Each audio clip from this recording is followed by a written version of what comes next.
the motivator, the educator, Lucky Murray, back with another CHHNOW news update where we keep you current what's going on with Christian hip hop. And if you like what you see, here's what I need you to do. First thing first, go hit that subscribe button. Let you know exactly when I drop a new video. Spin more frequently, and also hit the notification bell.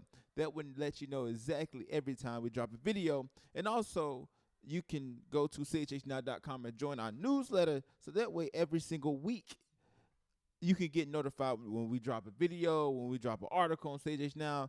Please stay tuned. So lots been happening with Christian hip hop people.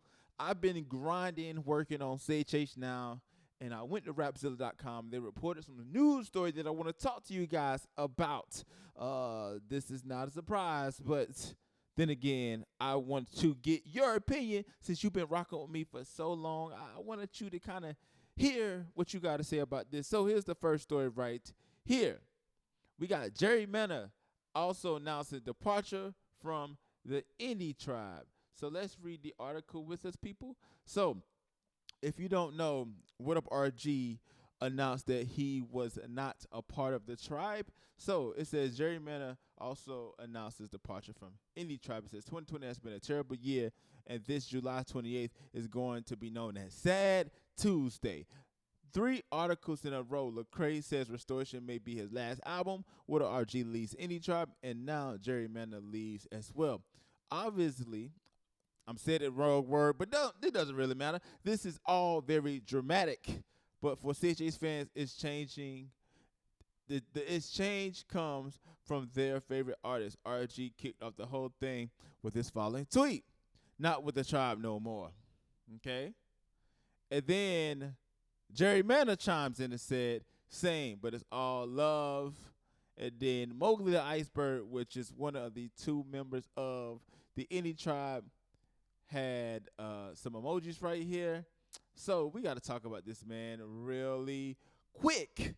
All right, so I'm going to tell you my truth, man. I don't want to sugarcoat nothing. I feel like in Christian hip hop, people want to just put a muffle on your mouth, and they don't want to hear your opinion. They want you to be all kind of, oh, everything's good, my brother, bless you, my brother. Don't say anything about this brother. But it's some shady stuff that's going on behind the scene when it comes to Christian hip hop. So Lucky Murray has to tell you what Lucky Murray thinks. So the first thing I'm going to say is this. INDIETRIBE was dead when No Big Deal signed to Capital CMG. Okay, I believe that the brand was the strongest right before No Big Deal signed a deal, right before WHATUPRG signed his deal. Everybody was moving along. The 3 members that you kind of knew in the INDIETRIBE was No Big Deal, Mowgli the Iceberg, WHATUPRG. Jerry Mena was like one of those members that was there, but he was like a 6th man. You know what I'm saying? Like at times, people didn't even refer to Jerry Mena as a member of the INDIETRIBE. So for him to come out and say, yo, I'm not no longer with the INDIETRIBE, it's like you didn't really add anything to the INDIETRIBE when you was there. So that's the first thing. The second thing is that WHATUPRG was clearly the most talented when it came to the INDIETRIBE. No Big Deal has his own sound. I mean, he's a good artist, but his sound is that. I mean, he has his fan base. He has a sound. It's never going to evolve. No Big Deal is who No Big Deal is. No question. Not saying he's a bad artist. Same with Mowgli the Iceberg. Mowgli the Iceberg makes pretty good music, but at the end of the day, Mowgli the Iceberg is Mowgli the Iceberg. He has his current fan base, but that's it. But the only artist that had a level of just exploding was No Big Deal. So I think No Big Deal used the platform really to elevate him to Reach Records. I do feel like Reach Records does need to do more for the younger artists. I mean, we'll talk about that in just a second, but here's the thing that I realized with INDIETRIBE. No Big Deal should have never signed on. No Big Deal should have really made this thing into a business and really got the fuel running. But here's the thing. Here's the but. It is super hard to be an independent artist or independent label to gain traction. That's why you see a lot of people make quote-unquote collectives, because they want artists to come together to make music, but there's never nothing really holding them artists together. There was no contracts. There was no paperwork. There was no management agreement. They were just like, yo, we just want to make music and build collective. or collective is just that, just people making music together. What Up RG right now, he's still young. He has a really high ceiling as far as, really getting in the music industry. Just as long as Reach Records continue to flourish him and also the young artists on the roster, and continue to give them that steam, continue to get that machine push that can get them above the CHH bubble. Right now, a lot of artists are at the ceiling and they cannot break out of it. And the main reason why, because CHH artists rely on platforms to build their brands and to build their fan base, versus them organically building their fan base on their own. So you have a lot of artists who they hook up with somebody like Rapzilla and they get these high numbers of streams, but let Rapzilla take their song off their playlist, thus their streams come down. So I think with the Indie Tribe, once No Big Deal signed to Capital CMG, that was kind of demise there. You didn't really see a whole lot with the Indie Tribe. I mean, Mowgli Iceberg was still holding it down, but you didn't really hear nobody else. So I think with What Up RG kind of saying, hey, look, I'm no longer with the Indie Tribe, is because, look here, he's growing up as an artist. He wants to move on. I mean, more power to him. I think with the Indie Tribe it was a very cool ideal, a very cool collective. It was something that we needed when the 116 movement was kind of dying down. The Indie Tribe was kind of taking over and people gravitated towards that movement. But at the same time, it's like, look here, when your leader signs to a major deal, and then once he signed to that major deal, once he kind of his focus is on that deal, it's like, where's the emphasis going to be on the brand? And that's what happens when he like left Capital CMG and was really pushing Indie Tribe as a brand. It wasn't really the same. So that's my 2 cents. I'm looking for What Up RG to do really good. I want to see these artists, man, start to do great things, man. So I got another thing I want to talk about you guys real quick. Let's go to this, man. Let's go to the situation right here. We're gonna click on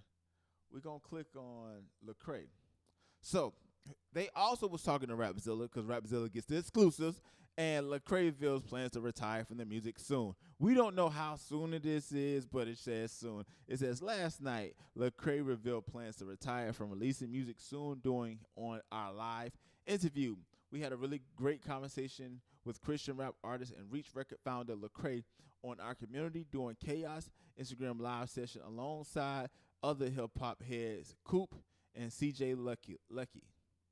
No, I'm not. Yeah, we're not related. The interview with Lecrae was an interesting one and a great experience, as she spoke about several passing issues, blah, blah, blah, blah. We're going to go to where it counts right here. It says, towards the end of the Lecrae's interview with our editor-in-chief, Justin Shinarki, I think that's how you say his name, Lecrae said that Restoration might be his last album. Keyword might. He said that is how he is feeling right now, and he is not sure if he'll ever make another full feature album.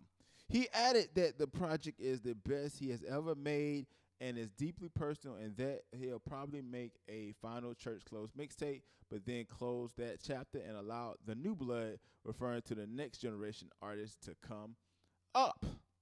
So, man, we got to get into this, man, real quick before I leave you guys be. I think it's about time for Lecrae to kind of pass the torch. I think that Reach Records has struggled with the new generation as far as getting them established and getting them outside of the quote-unquote Christian hip-hop bubble, as far as playlisting, as far as getting their streams up. Reach Records is doing a great job as far as that, but as far as billboards, as far as touring, as far as merchandising, as far as getting their artists into being in different markets besides CHH, Reach Records has not done a great job at that. One Day's album, Exit, was a really well-crafted album, but at the same time, it didn't hit any charts. It didn't break any sales. The only thing that it did was they had an album release party with Eminem live radio, which was a really dope experience, but then there was nothing else after that. After 2 weeks, the buzz kind of died down. 1K Few dropped singles here and there, but I mean, 1K Few fans is going to eat it up, but it don't really get any major hip-hop playlisting or any major hip-hop love What else? WHATUPRG Raul album was pretty straight, but I thought that they kind of fumbled the execution of the release of it. I thought I thought that it had. I thought the songs that they should have focused on was 4 a.m. and built a story around 4 a.m. as far as his dad being deported. There was a large fan of Hispanic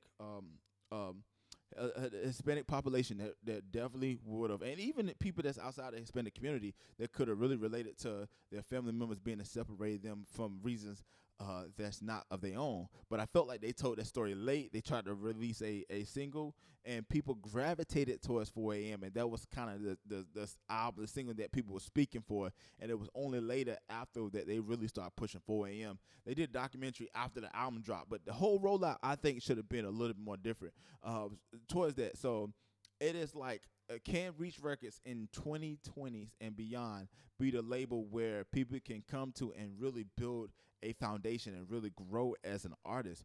They got 3 and a Hovey. I forgot about Hovey. You know what I'm saying? I forgot about Hovey. Like, I'm not saying that signing to Reach Records is bad, because it's an independent label. They got great things going on. They got great staff. But at the same time, it's like, in 2020, is that the best option for an independent Christian hip hop artist that want to take their career to the next level? But what else? What is the other option? Nothing. Okay.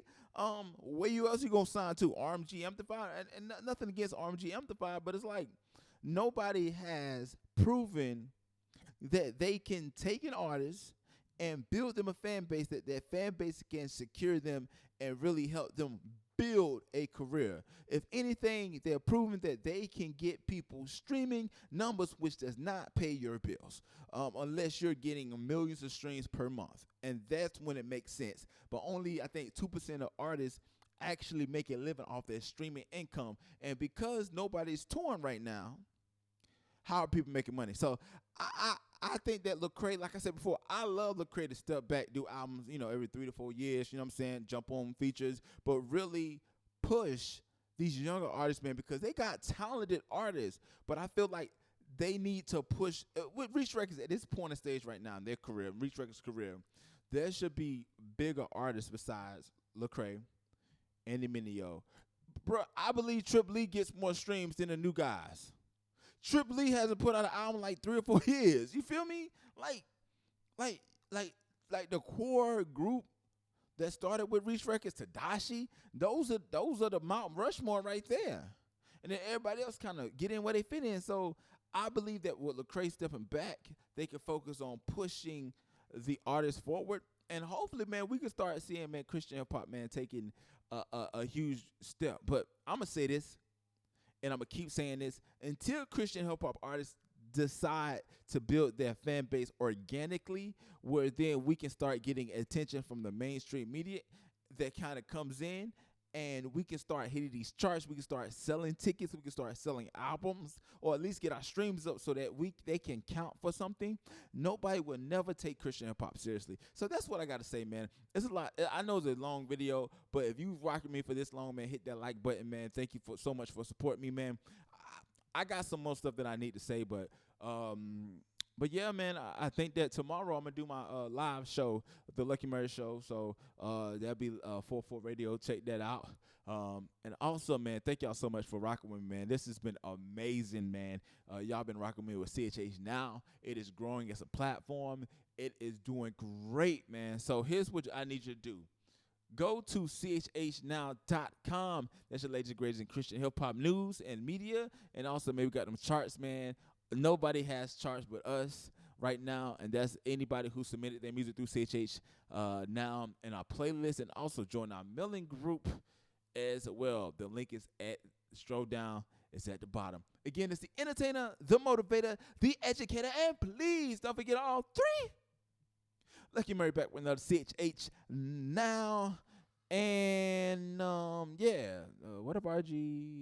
Jerry Manor, Left INDIETRIBE, and Lecrae maybe, sort of, kind of, might be retiring from CHH, not CHH now, from making full-length music.